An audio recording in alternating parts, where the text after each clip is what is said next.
Hello, everyone. Welcome to Revolution Radio. Actually, this is more like Talknow Radio on Revolution Radio. And as y'all both know by now, both shows, listeners support it. And it kind of keeps censorship free and keeps us going and keeps us growing. So don't forget to make a donation or to, make use of the ads on the site or, whatever makes it most convenient for you guys. Today, we're going to be interviewing Gerald Posner, and he's got a new book out called God's Bankers, and it deals with money spending at the Vatican. I personally, and I don't know if he'd approve of this or not, been considering it more like money laundering, but he can correct me on that in a minute when I introduce him. It sounded pretty interesting to me. I wanted to make sure I got him on here so you guys could hear what he has to say. So, Gerald, how you doing today? Very well, Royce. Thank you. How are you doing? I'm doing pretty good overall. So, was money laundering an inappropriate term? No, you were. I think you're absolutely right. As a matter of fact, they ended up setting up the Vatican set up a bank in the middle of World War II, right in 1942, in order to avoid detection by the British and Americans, so that they could do business with the Nazis. And ever since then, since that formation, in the 50s, 60s, and 70s, it's operated as everything from political slush funds for Italy's biggest politicians to money laundering haven right in the heart of Rome, to a place where the mafia has used it to stash away funds, and wealthy Italians have dodged taxes by putting money in there. So it's had a pretty sordid past. It sounds like it's had a pretty sordid past. And, up to the time I saw your book, I had heard of this here from time to time. But before we go too far into that, why don't you tell everybody real quick, like a little something about yourself and exactly what got you interested on writing about this topic? Yeah, absolutely. I'm an attorney back in what seems like another life, but I'm everybody's favorite type of attorney, which is a non-practicing attorney. So I don't practice any law, but I have that degree, and I actually have been, this is my 12th book, so I've been writing books since the 1980s. The first one was a book about Joseph Mengele, the Nazi doctor from the concentration camp called the Angel of Death, for all his medical experiments. And that had turned out to be a lawsuit that I was doing for some survivors. I was doing it pro bono, not charging them. The lawsuit wasn't successful, but it turned into a book. It was during that book, when I was down in Argentina in 1984, that I got access to the federal police archives on Mengele. And in those archives, I saw some files about Nazis that had got into Argentina after the war with the help of a bishop in Rome, Bishop Alice Udo, and a priest, Father Anton Weber. And I put that in the back of my mind, Royce. I thought, one day I want to get back and see more about that connection between the church and the Nazis. And it took me over 20 years, 25 years, until I found a publisher that said, go ahead and look at the Vatican and World War II. In 2005, Simon & Schuster told me to do that, and 9 years later, I found out the story was much more than just the church and the Third Reich. It was a 200-year history of follow the money in the Vatican, because in the end, it was the money that turned out to be important. Well, let me ask you this here. Are we looking at a situation where, say, for example, there's a few corrupt people in the Vatican that's taking advantage of the Vatican's position? Or are we looking at everybody in the higher echelons on board with this? Yeah, well, that's a great question, because, you have to ask yourself sometimes, the Vatican is, in the end, what I call a non-hereditary absolute monarchy. So it operates as an absolute monarchy. There's one guy at the top. Whatever he says goes. There's no legislature. There's no court system, nothing else. It's directed just from the top. But instead of his son or brother taking the crown or the papacy when it next comes around, they elect the next monarch. So does the Pope know? Do the top cardinals know? It depends on what time you're looking at. In the 1970s and 80s, the guy who ran the Vatican Bank was an American archbishop, almost a cardinal. He was indicted by the Italians because they thought he was involved in fraud. The Vatican hid him inside Vatican City. He was never put on trial. In World War II, when they were dealing with the Nazis, can I prove that the Pope knew what the guy who was running the Vatican Bank was doing? No, but I do know that that Pope was a micromanaging Pope. He was involved in the details. It's not a big institution. The thing everyone listening to your program should remind themselves of is, although we're talking about a religion, we're was the world's biggest religion until recently when the Muslims passed them by, but 1.3 billion people. But in addition to being a religion, it's a country. That's what makes it different. So it's a sovereign nation. And that entire country in Vatican City is tiny. It's 0.2 of a mile wide. There are only 700 or 800 men and women in there at any time, mostly men, most of them priests, who are running the country. So it's not like General Motors where there's 50,000 or 100,000 employees and one hand doesn't know what the other hand's doing. This is a tiny group. Kind of hard to know, not know, in other words. Yeah, at the high end, at the hierarchy, I think Royce, to the extent that some of them did not know how badly abused the Vatican Bank was, it was because they didn't want to know. It's that old story of, don't tell me because then I'll be responsible for doing something. So they were happy it was making profits, but they didn't want to know how. They didn't want to know the details. Yeah, there's a lot of that goes on in American politics, too. Yep, in every country, I think, and in companies as well. That old idea of plausible deniability. Go ahead and do what you have to do, but don't tell me the details. That's always a dangerous path to go down. Yeah, I would tend to agree, because somebody somewhere down the line is going to have a big mouth. Right. Now, I got to ask you, because this question comes up a lot on the Internet. Do the Rothschilds really control the Vatican Bank these days? Do you know? These days, no. And I tell you that even before. So here's what happened. Remember, so people think of the Vatican Bank as being older because they think of the church as a 2,000-year-old institution. But, like we were talking a moment ago, it's only been around since World War II.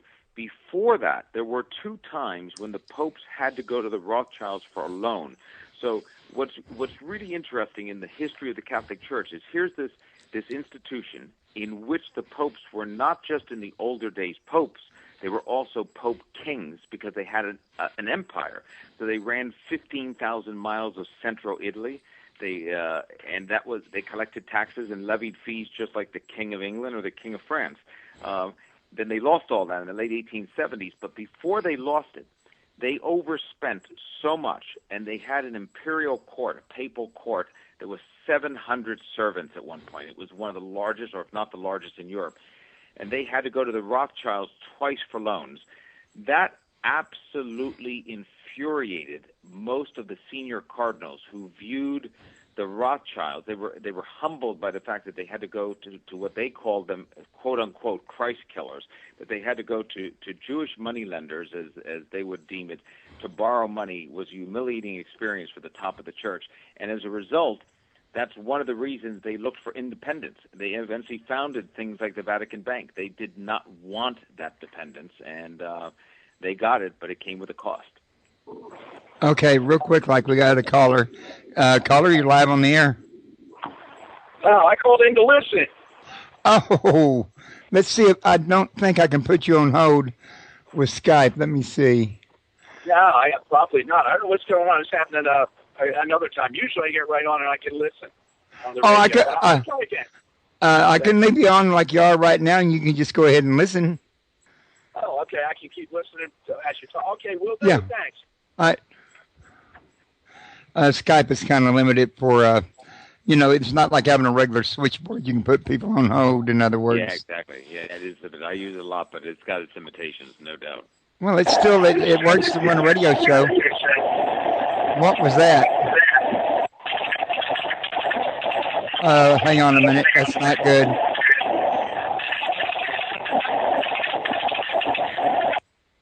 Okay, you still with me, Gerald? I am. That was that caller's phone. I don't know what happened with it all of a sudden, but I had to disconnect it. I don't know what, but wow. Sounded like some kind of fax machine, didn't it? Yeah, it did. So, going back to where we were at, the reason I'd asked you about this here is there's so much going on about the Jews and the Rothschilds and the Illuminati, and, a lot of people are claiming that the Rothschilds and Illuminati and Jews are all one and the same, and that they've taken over the Vatican and yada yada. And, well, the regular layman, they're not in there doing the investigation to see how much is propaganda, how much is fact, in other words. Yeah, I mean, I look in this history, as I set it forth, and I've got 700 pages in there, Royce. I've got like 3,000 footnotes. I mean, I certainly don't see that. I see it as a pretty straightforward thing where The Vatican had to go to them twice for loans in the 1700s, and then they got as far away from the Rothschilds as they could. They became, if anything, competitors. Catholic financiers, the Catholic Church, the Vatican Bank, and those big Catholic investment banks rivaled the Rothschilds later. They didn't want to be part of them. They didn't want to be in an alliance with them. They wanted to destroy the Rothschilds and take over the business. The Catholic Church and its financiers, as they dominated Italy, Rome, and then the lower part of all the Mediterranean, viewed the Rothschilds as their deep ingrained rivals. Opus Dei, those big groups that came up, the religious orders that have become dominant over time, the Salesian orders, I talk about it, who had a Secretary of State under Benedict, the previous pope. Those have been looking for dominance in the financial trade, and their financial investment houses are supposed to be the only ones that are used by Catholics. Well, do you know whether or not there's truth to the claims being made that the Vatican is kind of like pulling the purse strings of the governments around the world behind the scenes? It certainly has a lot of influence on government decisions when it comes to heavily Catholic countries, Philippines, Latin America, South America, in countries where if there's any election taking place, the people going for the election have to get a lot of Catholic votes, they will have an effect. And even in the United States, guys like Cardinal Spellman, who I talk about in the book, he had contacts with every president from World War II on. He used to host the Smith Dinner in which all the two candidates for president would be there. He was able to raise money. He could bring Catholic votes around in New York and make a difference at the Senate races. So they carry political influence behind the scenes in a lot of places. I wouldn't really find that surprising, but I just wanted to see what you thought, because I figured that if they've been doing all this money laundering, then they probably use some of it for campaigning. Right, absolutely. As a matter of fact, it's interesting you say that. They set the groundwork for that really in 1948. After World War II, they had millions of dollars of so-called black money that came from the CIA that went through the Vatican Bank and was used covertly to help the conservatives win the first post-war election in Italy to defeat the communists. The Vatican and the Americans were petrified that the communists would win that first election. A legitimately contested election, the Communist Party would come out ahead, and that would be a precedent that would be terrible. So they spent a lot of money doing that. Later, from 78 and on, when a Polish pope became pope, John Paul II, he formed an alliance with Thatcher, who had become prime minister 5 months after he became pope, and then Reagan, who became president 2 years later, and they funneled millions more through the Vatican Bank to Solidarity and other anti-communist fronts in Eastern Europe. I describe a scene in my book for the first time disclosed in which a priest drives an SUV that has false sides and a false bottom on it, stuffed with $3 million in gold ingots from Rome back to Gdansk. So this is the type of alliance where the Vatican uses its bank, that it has a lot of money laundering and other problems for political purposes, and since the bank operates in the dark, there was no oversight until the last few years. It could get away with it because it could do whatever it wanted. No bookkeeping, nothing to answer to. That's right, exactly. All internal, no oversight. And so this is the real problem, Royce. When you're dealing, it would be the same thing if you were in the U.S. government or any other company.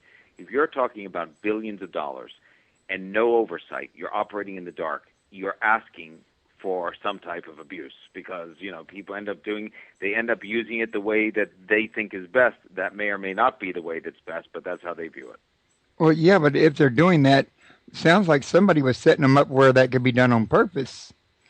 Well, yeah, you're absolutely right. I mean, in the case of when the money was being used to topple the communist governments in Eastern Europe, it was being done because the Pope wanted it done like that, and there's no doubt. So the direction was coming from the top. The same thing was happening in after the war when they were funding the money to beat the communists. They were also getting the direction from the Pope. And remember, this is the Vatican. You were talking before about the extent to which it's there behind governments, or that it was a big force in Latin America under some right-wing dictatorships. So when Anastasio Somoza was the dictator of at that time down in Honduras and in Central America, it was Cardinal Spellman who would go down there and visit him and give him support and make sure that he was all right at that time. And they did that a number of times. They were there at those moments with the most right-wing affiliated dictators in South America, from Nicaragua and on, would reach out to the Vatican, and the Vatican would give them some support and also make sure that they were doing business with them. Okay. Now, are there any other projects that the public may not be aware of that they got their hands into? Yeah, I think that one of the, there are a few of them. The book starts off with, as a matter of fact, an Italian banker, an Italian prominent banker that some of your listeners will know about, a guy called Roberto Calvi, who was found hanging under a bridge in London, Blackfriars Bridge, and that was deemed a suicide, even though it would have been virtually impossible for him to reach the spot where he was supposed to get to without being hoisted there. It took 25 years for investigators to finally get the forensics information to turn that over and deem it a murder. He was one of the most prominent bankers in Italy, and he turns out to be intimately involved with the Vatican Bank on all types of shenanigans and cross deals in Liechtenstein and Luxembourg and Switzerland with major banks, major companies, hundreds of millions of dollars in fake companies, back and forth loans. And at the same time, there is a prominent Italian financier, Michela Sindona, who owned Franklin National Bank in America, was the biggest bankruptcy at the time when it went under. All types of ties to big U.S. blue chip companies. He also was involved intimately with the Vatican, and he ends up dead of a cyanide poisoning after he's convicted in Italy, a couple of days after he's convicted of having killed the prosecutor that was originally investigating him. That was deemed a suicide. Those stories, which I go into a lot, open up the door to all types of connections between what I call the suspects that you would imagine, big corporate parts of America and Europe, big insurance companies, banks that are making money off of this. And in addition, the Italian political system has been totally reliant on the Vatican for its level of corruption, almost completely.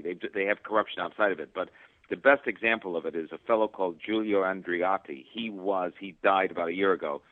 He was the most prominent post-War War II Italian politician, 7 times prime minister. We now know that he had a fake account at the Vatican Bank called the Foundation of Cardinal Spellman. No such thing existed outside the Vatican Bank. And through that, with a Monsignor inside the Vatican, he ran about $60 million as a slush fund to pay everything from his wife's jeweler to friends to bribes. So, the connections in here are pretty deep and pretty powerful. So I got to ask, how did you manage to get a hold of these records? I mean, you'd think they'd be closely guarded. Yeah, they are, and they turned me away. So I didn't get so the story that I've had to tell, the story that I tell here, is not one I got from the Vatican. It would have been great. I asked to get into. They actually have a thing called the secret archives, and in Italian it just means the Pope's archives. Those archives have all the records, whatever records they haven't destroyed, that are still back from World War II and the Vatican Bank's involvement in all of this. Those records they turned me away from. In addition, I asked for dozens of interviews with Vatican officials and former officials and clerics, and they just ignored those requests. So what it forced me to do, and that's why it took on and off for 9 years, I had to go to the archives of other countries in which there was information about the receiving end of the money in Switzerland and Liechtenstein, in archives in Romania and Poland. I went to the archives of private companies from World War II like Allianz Insurance and Generali and others. I went into lawsuit files in different countries in South America and that where the Vatican had been sued and some material had been produced. So I had to piece this together bit by bit. And there are some questions I can't answer. So, for instance, I can take you in World War II as far as this. I can tell you that the Vatican Bank was investing through Italian proxies, these Italian frontmen, to use them to hide their investments in these German insurance companies that were making big profits in World War II. But how much did the Vatican make, and for how long did they have those investments? I can't answer that. Those answers are inside the Vatican, and they won't release it. So I've got a lot of new material here, but there's also a lot of material I can't get to because the church still sits on it. Yeah, but it sounds you were rather perseverant and rather clever, and it paid off. My feeling is if you go to, as an investigator or as a reporter, you go to a door and it's closed, some people just turn away and say, well, that means they won't let me in, so forget it. I'll just forget about this idea. My idea is, okay, that door's closed. How can I get around that door some other way, even though it may take a little bit more work? And so that's the other part. Yeah, that sounds kind of like me. If there's a way to get something done, I'll get it done. If not, I'll try to find a way to get it done. If I can't find a way, then I'm going to make a way to get it done. Exactly. But those are the people that get done what they want to get done, because they won't stop until they do. Yeah, that's true. Well, I do think that, that's in some ways, maybe, and I'm not sure, it would have been great if the Vatican had said yes to me early on and said, oh, come on over, Posner, you come here and take a look at all these documents, sit here for a few months and go through whatever you want. But it would have made me lazy, possibly. I wouldn't have gone out and done all that work, maybe in the other archives and that, and I would have had just their story. So in some ways, they forced me to go ahead and do it the hard way, but also a way where I get to the real story underneath. Well, let me ask you this here. Do you happen to know whether or not it's true what I've heard, that those secret archives are 52 miles worth of shelves? Yeah, it is. That is actually true, and as a matter of fact, it's an amazing amount. When you think of what is this is the oldest one-line institution that's still around on Earth. So 2,000 years, they trace themselves all the way back to that very first church. And if you think about it like that, they have some of the archives were destroyed over time as the Vatican itself was raided, and the Huns came in at another point. But on the whole, the Vatican archives is it's about 52 miles, let's say, of shelving, and it's got packed with documents, everything back to about the 7th century. So we're talking 600 and on. Today, Royce, it's inside these temperature-controlled, fireproof, bomb-proof underground chambers. They call them inside the Vatican the bunker. But over the centuries, they did lose stuff. So in like the mid-1500s, most of the history of the Inquisition got burnt. Well, isn't that convenient? That's the history of the Inquisition, not one of their better chapters. It gets burnt, but the library don't burn down. Yeah, that's right. That's double convenient. Yeah, coincidentally, we just lost some of the bad stuff, but nothing of the good stuff. Then they did lose part of the archive. You'll love this. In I think it was 1809 or 1810, just after 1800, Napoleon had ransacked the Vatican, and he was transporting a lot of the archive back to Paris. Some of those documents got lost in that journey back to Paris, and then some the French sold in bulk by the weight of the paper itself, because paper was valuable. So that was a problem, but it still turns out to be a treasure trove of information. And to show you how long the Vatican can sit on information, in 2007, just 7 years ago, they released the files about the trial of the Knights of Templar. I remember that. Okay, you remember that. So they released those files, and that was 500 years after the trial. So they can take a long time before they get around to releasing anything. I still wonder to this day why they released it. Here's the other thing. Why do they release it? So, okay. So a perfect example, and the Knights of Templar raises all types of questions when I look at them. They get to, as long as the Vatican is doing the releasing, then you have to have questions about what's not being released. So, exactly. Yeah, they get the first look at those documents, and then they're making a decision about what's going to come out, and you can't trust it. What has to happen with archives is you got to have independent investigators and historians get in there and actually figure out what's happening and what's not happening. In addition, when the Vatican released those files in 2007 that they had closely guarded for some 700 years, the part to me that was disgraceful was that they produced it as a work that was bound together in a leather book, and you could buy the documents. They were being released for, I think it was like 6,000 euros. Back then it was $8,000.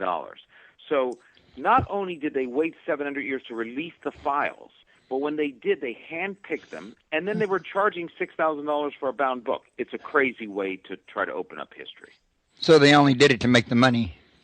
Yeah, to make the money and to also cast themselves. I mean, I don't know if you saw this, cast themselves in a good light. The other day, maybe a week or so ago, they released some files for the first time since 1914, 1915, the World War I period, about the Armenian genocide. And those documents that were released show the Vatican in a pretty good light, as though they were the ones behind the scenes protesting the genocide, but that nobody was listening to them. Well, again, you have to wonder, are those all the files, or are there other documents inside there that show, that some of them were not protesting the genocide? You can't be sure because, they're releasing it both as a religion and as a country. This is old material, and I just am suspect. Well, I can't help but ask you, did you go back to the records when you were checking them out all the way back to, say, the first century by any chance? I did not. I did not get into the early material on. I sort of stopped. I thought it would be World War II, as I told you, and I ended up going back into the 1800s, and then I do cover a little bit. I talk about the Borgias and that for a few paragraphs here and there, and I start in the 1700s. But really, it's a sort of a 200-year history, and I didn't go back any earlier than that because at a certain point, my publisher would have throttled me if I'd continued to expand the size of this already large book. Well, the reason I ask you is I have a hunch that if you go further back, you'll find a whole entire another book. Yeah, that I have no doubt about. I think you're absolutely right about that. You had mentioned a couple of things to me, and I think that's true. Yeah, I'm pretty sure. I've done a lot of work into it, and of course, everything's online in such a way that it's subject to opinion. But even if things subject to opinion, you can only ignore so much and write so much off. Right. No, that's true. But I think it's very interesting when you say that. You say things are subject to opinion, but at the same time, what you can do as a good researcher and investigator, and what I always try to do, is figure out what looks like the credible information, present it, and let the reader draw the conclusion. Because readers may draw the different conclusions from the same thing, but all you can do as the writer is sort of set the facts out, what I call Joe Friday in Dragnet, just the facts, ma'am, and then let the readers come in and decide how they feel about them. Yeah, that's a pretty good approach, too, especially when you can't provide anything that can't be refuted. And you've been a journalist long enough to know that the things that can't be refuted don't really exist. Yeah, it's very hard. That's right.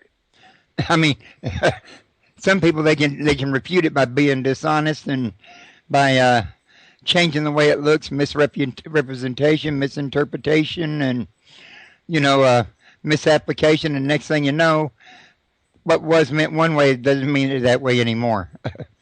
Yeah, no. And I think that it's interesting you say that because one of the things the Vatican has been very good at over time, and I see this and I talk about this in the book, is they realize that if they wait it out, it's called the history of the long view, they will often not change history, but avoid the brunt of the focus or the uncomfortable part of the moment. Even during World War II, there were cardinals inside there who were saying sort of to the Pope, look, we've survived everything. We survived the Huns. We survived the ransacking of Rome. We will survive Hitler. We just have to wait him out. Hitler will be gone at one time, and we will still be here as the Vatican. And I think that's the part that's so interesting about them, is they have this long view that they're going to be around forever. And because of that, whatever you bring up as an uncomfortable issue, you ask them a tough question or that, they'll just sort of wait it out, and at some point people will forget about it and get on to another issue, and they'll just continue to exist. Well, why wouldn't they? Look what history shows.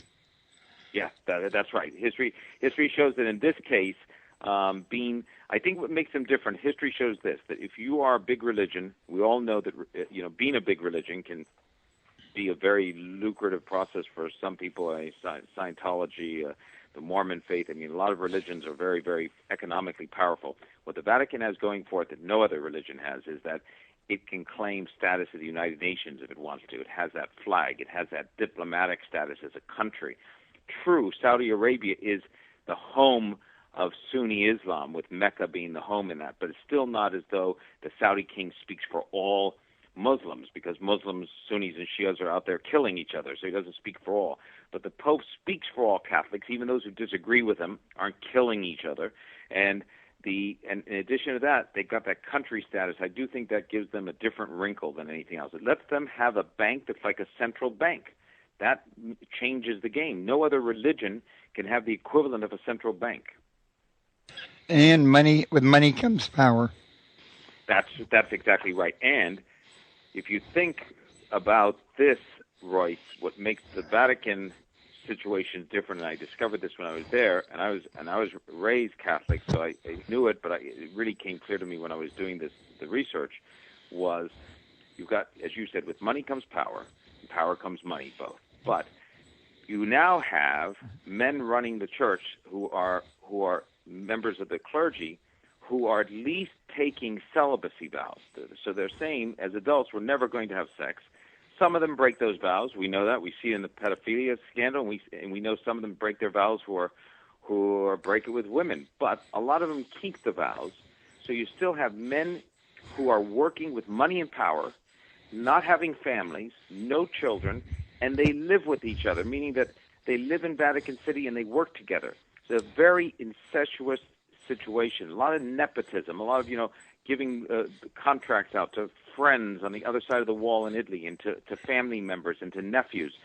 So that whole process of living and working together, 700-800 guys inside of Rome with billions of dollars at stake and the power that they have for running the Catholic Church, it's sort of, it sets the basis for bad behavior, a lot of bad behavior for a lot of people, because in the end they're just men like all of us. They make the same mistakes, the same errors. They're not infallible, and human nature takes over, and that's what causes the problems.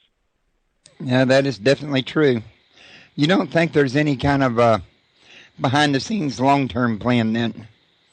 Well, if there is a behind-the-scenes long-term plan, I'm not privy to it, and I don't know about it. I mean, they may have, from pope to pope, some idea of, this is where we're ending up. Maybe there's a date that they think something's big going to happen. I know that the Polish pope, who was in from 1978 to 2005, had thought that he himself, his papacy, was the fulfillment of the third hidden prophecy of, I think it was from Fatima, where these little girls saw a spinning sun, and then the church said there were hidden prophecies, and this was the third one, and that his papacy was going to be a time of cataclysmic change. Some people thought it would be the last one.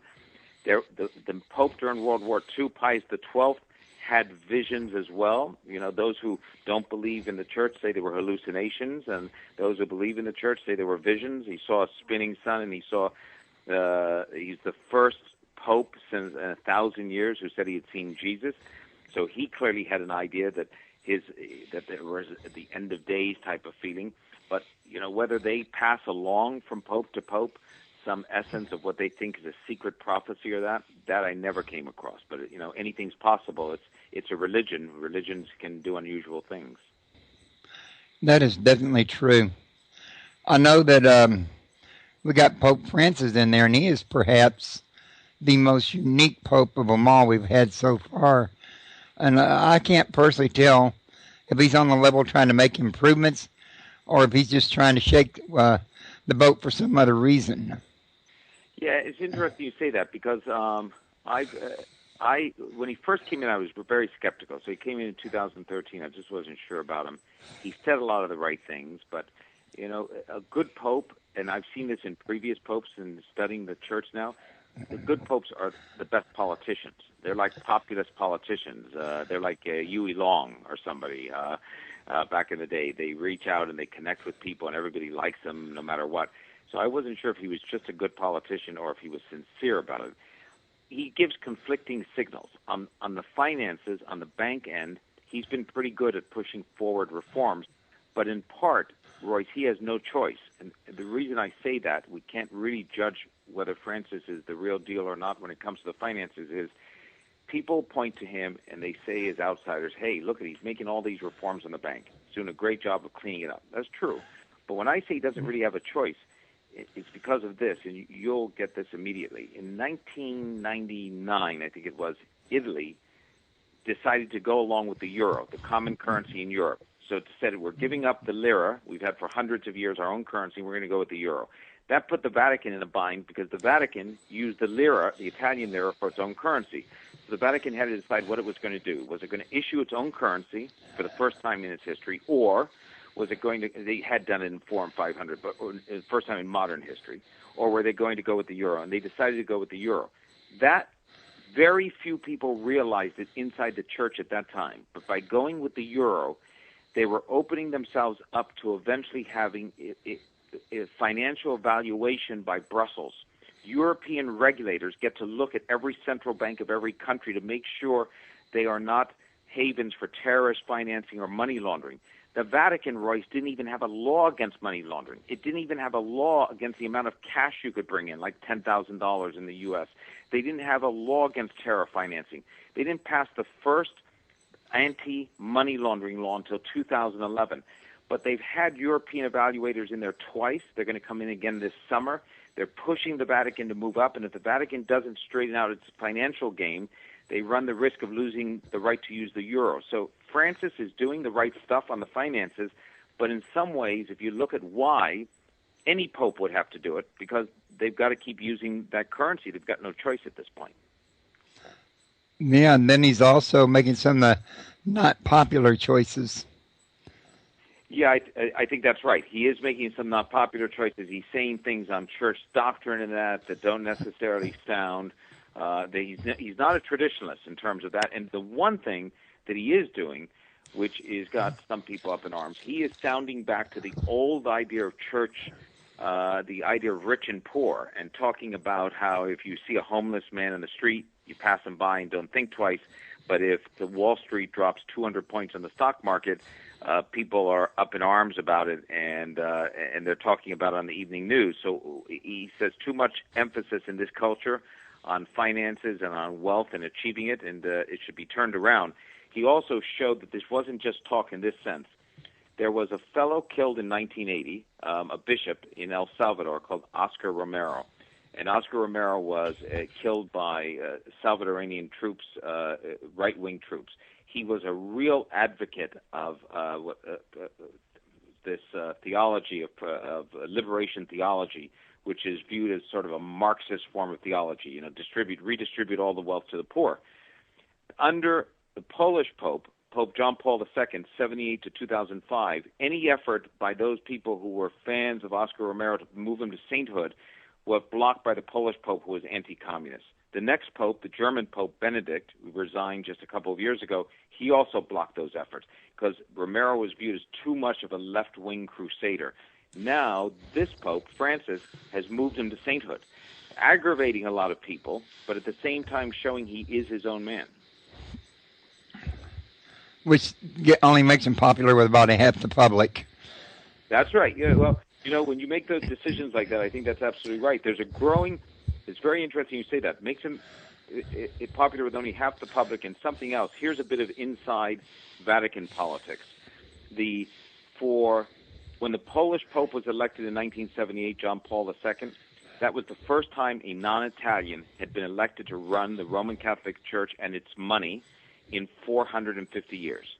Then, in 2005, after having been in power for 27 years, when he gets out, the Italians inside the Vatican, they're about 90%, 88% of the bureaucracy, and about half the cardinals. They wanted that papacy back, but they didn't get it. It went instead to Benedict, the German. So now, when Benedict steps down in 2013, you've had two non-Italian popes. They wanted it back in 2013, but they fight among themselves, the Italian cardinals, so much. This one likes that one, doesn't like this one. They couldn't consolidate behind one candidate, so Francis got in. When Francis's papacy ends, whether it's 1 year from now or 10 years from now, those Italians are already grumbling. They want to get the chair of St. Peter's back. And if the Italians reclaim that papacy, they'll try to roll it back to what I call the comfortable old days of the way the church operated for a long time. But I think it might be too late for that to happen. You're talking about the Italians getting it back. Are we talking about two different streams of power inside of one office, like the Italians on one side and Jewry or the popes on the other or whatever? Yeah, I think that the popes have always been Italian, so they ran it with the Italian power. But like now, for instance, with Francis in there, one of the other powers inside the Vatican is a retired 87-year-old Secretary of State, that's Cardinal Sodano, who's been around for years, a very powerful Italian. There's some Italians who are still powerful underneath the Pope. But remember, because the reason the Italians have held such sway is because the Vatican happens to be sitting in the middle of Rome. So, so much of that Italian influence has taken place. Think of this. I mean, Royce, in Italy since World War II, I think there have been, I may be off by one or two, but I think there's 71 coalition governments. That's how many times they've formed a government and then it's fallen at some point, or corruption scandal brought it down, or whatever else. It's like a carousel, right? Or, through the door and out the door. The same thing would be true, I'm sure, in the Vatican if the person elected at the top for Pope could be easily moved aside by just the number of cardinals underneath him deciding that they were going to have a no-confidence vote in him. But the way the church runs, until Benedict resigned, you had to die in office. And, of course, as you know, since you had to die in office in the old days, that meant they'd poison you to move you aside. Yeah. So the Vatican, in some ways, hasn't changed, but at least it's changed in the sense that, as far as we can see, the poisoning part has stopped. Now, I know that, was I going to say, I had a brain fart there real quick. Give me a minute to catch up. We know, like you said, most of the popes were Italian, but weren't some of the folks also British kings? No, they always had alliances with British kings, and what happened is the early popes. There's a lot of confusion about. You're exactly right. You bring up a great question, which is, who was pope and who wasn't pope at different times. It's tough sometimes to tell because there were these things called anti-popes, in which somebody else would claim the power to the throne inside of Rome and say, I'm the real Pope of Rome, not the guy who's sitting over there. And over time, wars were fought over between two different factions of the popes. And that's why I think that the history of the popes is a tough one. For instance, I think that if you go to the Vatican itself, and you say, tell me how many popes there were, they include 265 or 266 popes. They also include about 39 or 40 anti-popes. Some historians say there were close to 50 anti-popes. And the difficulty in counting and figuring out who they were is because the standards for electing popes changed frequently for more than 1,000 years. And some of the popes were later classified as dissidents. So I love the idea that somebody was a pope from 500 to 510, and then later some historians said, he wasn't really a pope, he was a dissident. And the anti-popes peaked around the 12th to 15th century, and often there were two or more claiming the papacy. So when you say, the British kings, they were allied with British kings, they were allied with the French kings helped them a lot, German kings, they had all types of partnerships. They were well ingrained in the royalty of Europe. Oh, yeah, I know that's true. I mean, look at what they did to the Knights Templar by joining forces with the kings. That's the Knights Templar is interesting because I think that in the Knights Templar case, when they brought those cases of heresies, that's the thing. You have to think about this. I mean, the same thing in the Inquisition against the Jews, the Knights Templar against the Knights Templar. They have the ability at the Vatican to say this is based upon religious doctrine. So when they moved against the religious doctrine, they said the Knights Templar was heresy. Well, who's defining the heresy? The heresy is being defined by the people in power. They're moving against them because they have the power and they have the army to enforce it. And that's always been the difficulty. They take the moral high ground as though they have the final word. And better than anyone, Royce, that one of the most controversial things ever done was the advent of this idea of papal infallibility. That on an issue of religion, if the Pope invokes the doctrine of infallibility, it's only been invoked once by the wartime popes of Pius XII, that Pope is infallible. No one can question what he says if he comes out and says, I spoke to God and it's infallible. No other religion has this idea. In other words, he can't be lying about it. Yeah. That's right. He can't be lying about it. And everybody has to take his word for it. That's right. And to me, that's just as messed up as divine right to rule. Well, divine right to rule is, here you talk about divine right to rule, because the monarch, as you well know, the monarchies all take this divine right to rule based upon blood, which is interesting. So exactly. they have a divine right to rule on that. My family is the one that's better than anybody else's. That's right. That's right. But now the church is saying, the Pope, they say, hey, you know what? Jesus selected Peter to be his first head of the church, and Peter moved from, made the journey, although some historians contest that, from the Middle East to land up in Rome, and on this rock I built my church, and from that straight line forward, that's where they claim the hereditary, the equivalent of the divine right.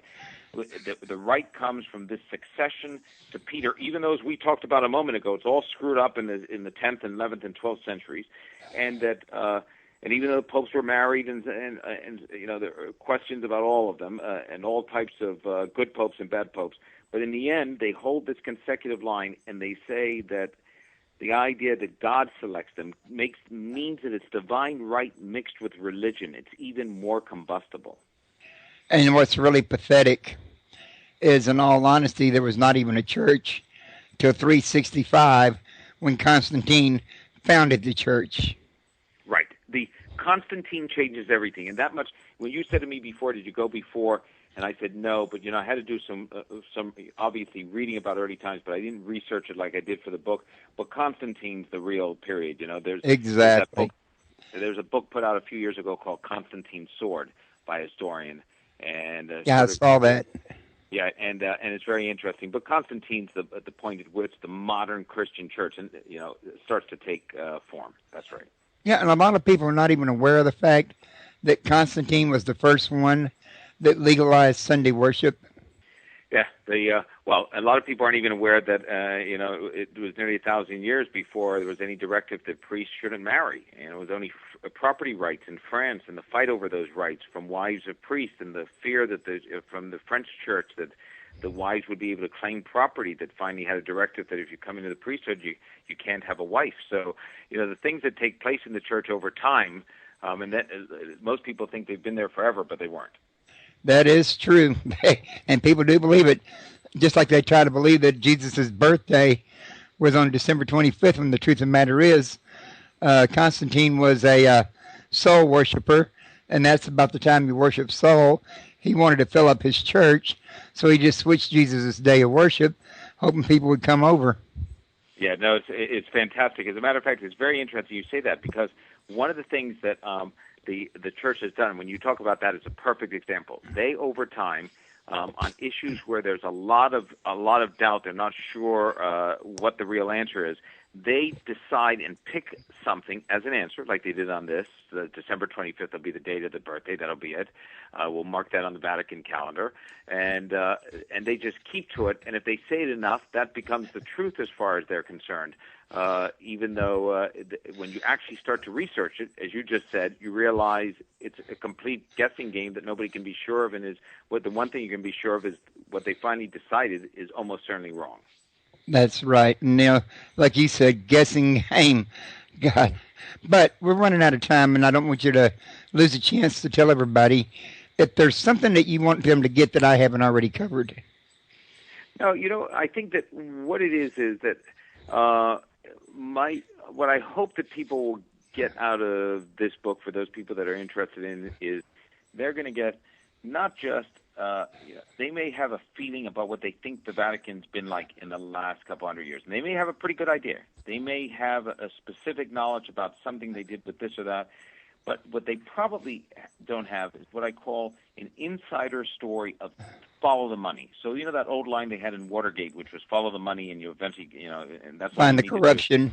That's right. And here, that's exactly the situation. So, I say in the beginning of the book, this is not about religion. It's not about belief in God. It's not whether you think you believe in Jesus Christ or you don't, or any of that. This is about just follow the money. And for people who want a story about follow the money inside the Catholic religion, this is sort of it. And so, it's there for people who want to plumb it. Okay. Now, you got any last-minute thoughts for everybody? It's just that my thoughts are that what you do here on this on your program, and what I hope that I'm sure that your listeners who listen to you and follow you do the same thing, is just keep questioning things. Don't take anything at face value. You're presented information.